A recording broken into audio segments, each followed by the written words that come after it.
Good morning students, कैसे हो आप लोग। आप अपने करने जा रहे हैं क्वेश्चन नंबर 6। क्वेश्चन नंबर 6 क्या कहता है? कहता है two adjacent angle of a parallelogram have equal major. तो अभी आप मुझे एक बात बताओ, पैरेललोग्राम के बारे में पिछले 3 या 4 दिनों से लगातार पढ़ रहे हैं। तो यहाँ क्या कहता है? Adjacent angle. तो एडजेसेंट एंगल क्या होते हैं और उनका मेजर कितना होता है ये आप लोग जानते हो। Solution in a parallelogram. अब देखो, एक पैरेललोग्राम की बात कर रहा हूं तो मैं एक रफ फिगर बना देता हूं पैरेललोग्राम का। A B C D. आपको क्या कहता है? Two adjacent angle of a parallelogram. ठीक है, अपने जानते हैं sum of adjacent angles in a parallelogram कितना होता है? 180 डिग्री। एडजेसेंट एंगल का सम कितना होता है? 180 डिग्री। एडजेसेंट एंगल का मीनिंग ये वाले दोनों एंगल एडजेसेंट है। मैंने ले लिया angle A plus angle B equal to 180। Equation number लिख दिया फर्स्ट। और आपको क्या गिवन है? अपनों को गिवन है angle A equal to angle B, equation 2। अब आप कहोगे कहाँ गिवन है भाई? तो ये देखो यहाँ गिवन है पहली लाइन में। ये कहता है two adjacent angle of a parallelogram have equal major, यानी कि दोनों के दोनों एडजेसेंट एंगल क्या हैं? इक्वल है। From two put value in first. 2 की वैल्यू कहाँ रख दें? 1 में। 2 में क्या है बच्चों? Angle A equal to angle B, तो मैं ए की जगह क्या रख दूं? B plus B equal to 180। यहाँ से बी और बी कितना होगा? 2 एंगल बी इक्वल टू 180। ये 2 मल्टीप्लाई में है, आगे जाके डिवाइड में हो जाएगा, तो एंगल बी आ जाएगा 180 अपॉन में 2। यहाँ से एंगल बी आ जाएगा 90 डिग्री। इसको नंबर दे दो 3। अब एक चीज और सुनिए, जितना एंगल बी है उतना ही तो एंगल ए है। सेकंड क्या कहता है? ए और बी इक्वल है। तो यहाँ से लिख देता हूं मैं from second and third angle A equal to angle B equal to 90 degree. निकल गया कि नहीं निकल गया? इसके बाद सुनिए आपको क्या करना है। आपको सी और डी भी तो निकालना है। तो आप लिख लीजिए we know that opposite angles in a parallelogram are equal. हम जानते हैं किसी भी पैरेललोग्राम के अपोजिट एंगल क्या होते हैं? इक्वल। तो एंगल सी किसके इक्वल होगा? एंगल ए के। तो angle C equal to angle A, और एंगल ए कितना है? 90, तो सी भी कितना हो गया? 90। एंड एंगल डी किसके इक्वल होगा? एंगल बी के।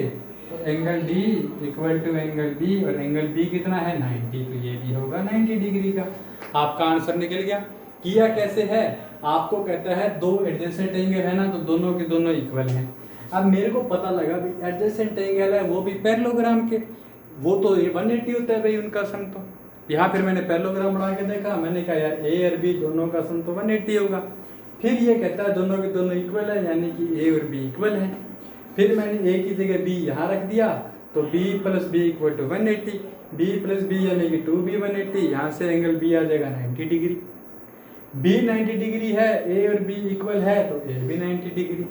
पैरेललोग्राम है तो आमने सामने वाले अपोजिट एंगल कहते हैं जिनको, वो भी इक्वल होते हैं। तो इसका मतलब ए भी 90, सी भी 90, बी भी 90, डी भी 90। इसका मतलब आपके पैरेललोग्राम की शेप क्या है? आपके पैरेललोग्राम की शेप ये है, ए बी सी डी। ये भी 90, ये भी 90, ये भी 90, ये भी 90। तो इसका मतलब या तो ये एक रेक्टेंगल है या एक स्क्वायर है। रेक्टेंगल लिखना ज़्यादा अच्छा है। चलो नेक्स्ट क्वेश्चन करते हैं। देखो बच्चों, इसको सोल्व करना है आपको। आपको गिवन है कि होप एक पैरेललोग्राम है। होप यानी कि HOPE, ये एक पैरेललोग्राम है। इसके एंगल ये x है, ये इधर वाला y है, ये 40 है, ये z है। अब आपको इनकी वैल्यू निकालनी है। अब देखो मैंने क्या कहा था, अगर ये पैरेललोग्राम है तो इसकी अपोजिट साइड क्या होगी, पैरेलल होगी। पैरेललोग्राम की अपोजिट साइड क्या होती है, पैरेलल होती है। पैरेलल होती है तो कल मैंने आपको वीडियो के अंदर बताया था कि इसके अंदर कौन कौन से एंगल बनते हैं। इसके अंदर कॉरस्पॉन्डिंग एंगल बनते हैं, अल्टरनेट इंटीरियर एंगल बनते हैं कि नहीं बनते। तो यहाँ से देखो अपने डायरेक्ट करते हैं इसको आसान से आसान भाषा में। तो यहाँ अपने इसका निकालते हैं सॉल्यूशन। निकाले, in a parallelogram opposite sides are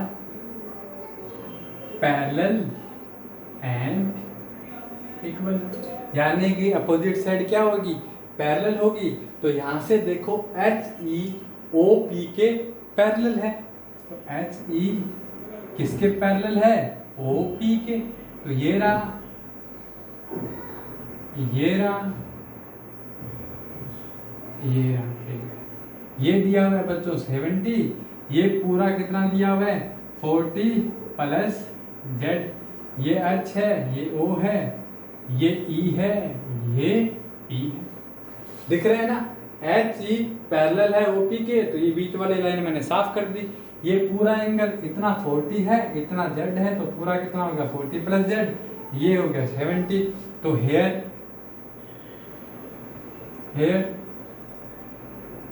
40 plus z equal to 70। 40 plus z किसके इक्वल आया, 70 के। क्यों आया, क्योंकि ब्रैकेट में लिख लेना कोरस्पॉन्डिंग एंगल। कौन से एंगल है, कोरस्पॉन्डिंग एंगल। समझ में आ गया। अब सुनो कोरस्पॉन्डिंग एंगल कैसे है। ये कल मैंने आपको क्या बताया था, एक पैरेलल ऐसे बताया था, डायग्राम बनाया, एक पैरेलल लाइन, ये दोनों पैरेलल लाइन है, कोई लाइन इनको काट रही है। तो पैरेलल लाइन के एक तरफ बनने वाले एंगल क्या होते हैं, कोरस्पॉन्डिंग। ये भी पैरेलल के इस साइड है, ये भी पैरेलल के इस साइड है। तो इसमें देखो ये भी पैरेलल के नीचे है, ये भी पैरेलल के नीचे है, और ये ट्रांसवर्सल लाइन की एक ही तरफ है, तो ये भी ट्रांसवर्सल लाइन की एक ही तरफ है। कुछ नहीं किया हुआ बच्चों, इस डायग्राम को ऐसे घुमा दो, यही शेप बनेगी। ठीक है, तो यहाँ से z की वैल्यू कितनी आ जाएगी, 70 माइनस 40, z की वैल्यू आ गई 30। चलो z की वैल्यू बन गई। अब आपने ऊपर स्टेटमेंट तो लिख ही दिया, नीचे स्टेटमेंट लिखिए। इसको तो नंबर दे दीजिए 1, इसको नंबर दे दीजिए 2। अब देखिए HO पैरेलल है EP के, HO पैरेलल है EP के। ये देखो डायग्राम, ये क्या है EP, ये क्या है HO,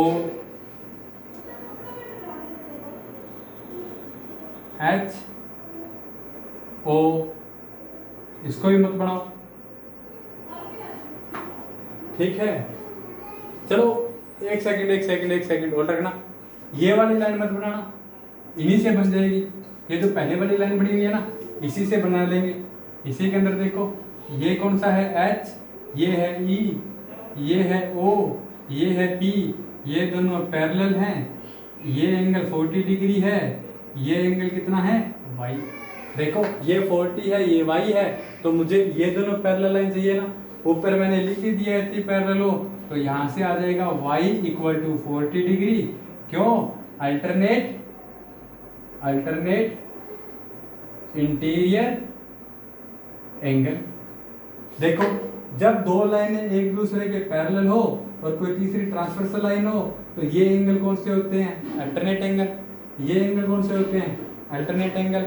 वही तो है यहाँ पे, ये भी पैरेलल है, ये भी पैरेलल है, ये ट्रांसवर्सल है।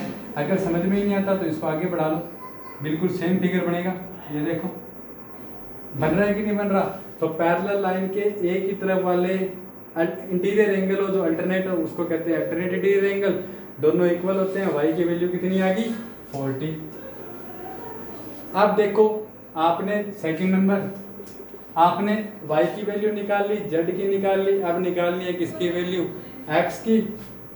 तो यहां से देखो in a parallelogram parallelogram sum of adjacent angles, adjacent angle का सम कितना होता है 180। तो ये मेरे पास पैरेललोग्राम है ये रहा। आप भी याद रखना, जैसे मैंने जब z की वैल्यू निकाली तो इसका डायग्राम अलग बना के दिखाया, y की वैल्यू निकाली तो इसका डायग्राम अलग बनाया है, x की निकाल रहा हूँ तो इसका डायग्राम अलग बना रहा हूँ। ये x है, ये 40 प्लस z है, तो इनका सम कितना होगा 180 के इक्वल। तो ये x है, ये प्लस में 40 प्लस z है, इनका सम है 180 के इक्वल। इसको नंबर दे दो फर्स्ट, इसको दे दो सेकंड, यहाँ से लिखो फ्रॉम फर्स्ट। फर्स्ट में z की वैल्यू कितने निकाली आपने 30, तो z की जगह रख दो 30, x plus 40 plus 30 equal to 180। 40 plus 30 कितना होता है 70 इक्वल टू 180। ये प्लस का 70 उधर जाएगा तो माइनस का 70, तो x की वैल्यू आ जाएगी 110। देखो इसकी वैल्यू निकालने के मेरे पास और भी तरीके थे, जैसे ये 70 है तो ये कितना हो जाएगा 110, ये 110 हो गया तो ये कितना हो जाएगा 110, क्योंकि अपोजिट एंगल इक्वल होते हैं। इसकी वैल्यू निकालने का एक मेथड और है मेरे पास, कौन सा है ये देखो, z की कितनी है 30, ये कितना है 110, तो PHO एक ट्राइंगल है ना, इस ट्राइंगल के तीनों एंगल का सम कितना होता है 180, तो 110 और 30 140, और ये कितना आ जाएगा भाई 40। कहने का मतलब है घुमा फिरा के आप कैसे भी किसी की भी वैल्यू निकाल सकते हो। 8 के अंदर क्वेश्चन नंबर 8 करते हैं अभी अपने। देखिए 8 नंबर क्वेश्चन है, आपको गिवन है कि गन्स और रन्स दोनों पैरेललोग्राम हैं, तो आपको गिवन क्या है, आपको गिवन है फर्स्ट के अंदर GUNS इज ए पैरेललोग्राम। अब एक बात सुनो, गन्स है कौन सा GUNS, ये डायग्राम है। अब की बार मेरे को ये भी साइड दे रखी है, ये भी साइड दे रखी है, ये भी साइड दे रखी है, ये भी साइड दे रखी है। पैरेललोग्राम में क्या होता है, अपोजिट साइड इक्वल होता है। In a parallelogram opposite sides are equal. Opposite side equal होता है, इसका मतलब 3x किसके इक्वल हो गया 18 के, इसका मतलब 3x किसके इक्वल हो गया 18 के। तो यहाँ से x क्या आएगा 18/3, यानी कि x की वैल्यू क्या आ गई 6।